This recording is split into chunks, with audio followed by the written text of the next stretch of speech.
కాంగ్రెస్ పాలనలో ఆర్థిక సంక్షోభం దిశగా తెలంగాణ పరుగులు తీస్తున్నది. జెడ్ స్పీడ్తో రాష్ట్రం అప్పుల కుప్పగా మారుతోంది. సొంత ఆదాయం నత్తకే నడక నేర్పుతున్నది. అయితే రోజువారీ ఖర్చులకు గాను పాలకులకైతే అప్పులు దిక్కవుతున్నాయి. రాష్ట్ర అధ్వానపు ఆర్థిక పరిస్థితికైతే తాజా కాగ్ నివేదిక అద్దం పడుతున్నది.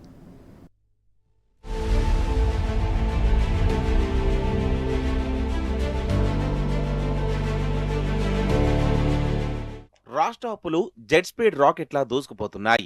సొంత ఆదాయమేమో నత్తకే నడక నేర్పుతోంది. జులై నెలాఖరు నాటికే ప్రభుత్వం చేసిన అప్పులు వార్షిక బడ్జెట్ అంచనాల్లో దాదాపు 37.5% మేరకు చేరినట్లు సిఏజీ విడుదల చేసిన తాజా గణాంకాలు వెల్లడిస్తున్నాయి.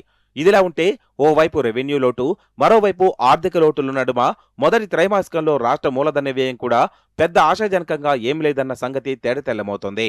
వార్షిక లక్ష్యంలో ఇది కేవలం 13.92కి పరిమితమైంది. ఏతావాత కంట్రోలర్ అండ్ ఆడిటర్ జనరల్ విడుదల చేసిన జూన్ నెల స్టాటిస్టిక్స్ తో తేలిందేంటయ్యా అంటే సొంత ఆదాయం కుంటుపడడంతో రోజువారీ వ్యయాల కోసం సైతం సర్కారుకు అప్పులే దిక్కవుతున్నాయని అంటున్నారు ఆర్థిక రంగ నిపుణులు.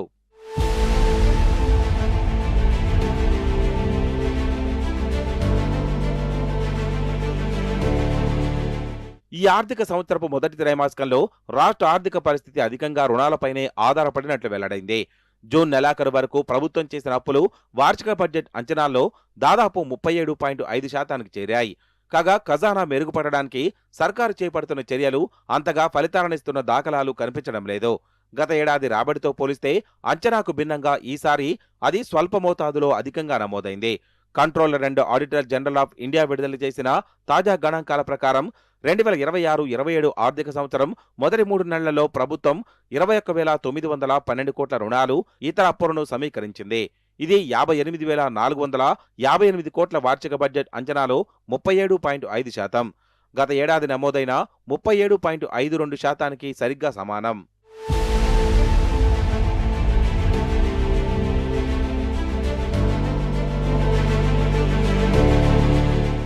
ఇదిలా ఉంటే మొదటి త్రైమాసికంలో ఖజానాకు 42,525 కోట్ల ఆదాయం సమకూరింది. 2026-27 బడ్జెట్ అంచనా 2,41,000 కోట్లతో ఇది 17.63%. మరోవైపు గత ఏడాది 16.2%తో పోలిస్తే ఈ శాతం స్వల్ప అధికం. అయితే ఈ గణాంకాల ద్వారా ఆదాయ సమీకరణలో స్వల్ప మెరుగుదల కనిపించినప్పటికీ వ్యయాల కోసం మాత్రం సర్కార్ నిరంతరాయంగా రుణాలపైనే ఆధారపడుతుండడం గమనార్హం. ఇక పన్నుల ద్వారా ప్రభుత్వ రంగానికి 38,447 కోట్లు సమకూరాయి. కాగా జీఎస్టీ, అమ్మకపు పన్ను, స్టాంపు డ్యూటీల ద్వారా ఫస్ట్ క్వార్టర్లో మంచి కలెక్షన్లు నమోదయ్యాయి. కానీ కేంద్ర పన్నుల్లో రాష్ట్రానికి లభించే వాటా వార్షిక అంచనాలలో 23.85% నుంచి 15.68% పడిపోయింది. నాన్ ట్యాక్స్ రెవెన్యూ, కేంద్ర గ్రాంట్లు కూడా బడ్జెట్ అంచనాల్లో వరుసగా 7.55%, 5.71% దగ్గరే ఆగిపోయాయి.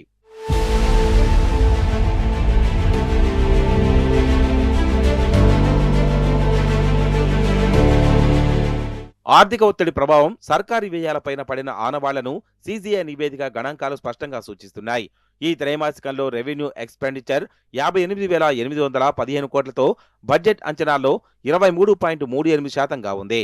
ఈ త్రైమాసికంలో 7,778 కోట్లు వడ్డీ చెల్లింపుల రూపంలో ఖర్చయ్యాయి. వార్షిక కేటాయింపుల్లో ఇది 36.51%. పెన్షన్ల వ్యయం ఈసారి బడ్జెట్ అంచనాల్లో దాదాపు సగానికి చేరుకొని 49.6%గా, సబ్సిడీలపై వ్యయం 38.42%గా నమోదయ్యాయి.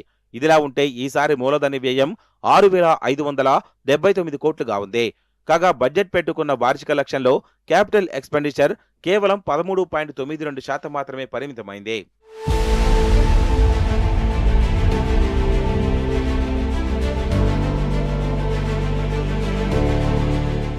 అన్నిటికంటే ముఖ్యంగా ఏప్రిల్ జూన్ మధ్య కాలంలో 12,289 కోట్ల రెవెన్యూ లోటు నమోదైంది. అదే సమయంలో 21,919 కోట్లకు చేరుకున్న రాష్ట్ర ఆర్థిక లోటు ఫస్ట్ క్వార్టర్లో ప్రభుత్వం తీసుకున్న నికర రుణాలకు సమానంగా ఉంది. టోటల్గా రెవెన్యూ వసూళ్లలో కొంత మెరుగుదల కనిపిస్తున్నప్పటికీ ఈ ఏడాది తొలి 3 నెలల్లో రాష్ట్ర ఆర్థిక వ్యవస్థకు ప్రధాన ఆధారం అప్పులే అన్న సంగతిని controller and auditor general latest figure స్పష్టం చేస్తున్నాయి. స్టేట్ ఓన్డ్ ట్యాక్స్ రెవెన్యూతో పోలిస్తే డెట్ సూచి జెట్ స్పీడ్ గా రేజ్ అవుతుందన్నది సిఏజీ జూన్ రిపోర్ట్ అవుట్కమ్. ఆర్థిక పరిభాషలో ఇది పొంచి ఉన్న ప్రమాదానికి సంకేతమన్నది ఆర్థిక రంగ నిపుణుల విశ్లేషణ.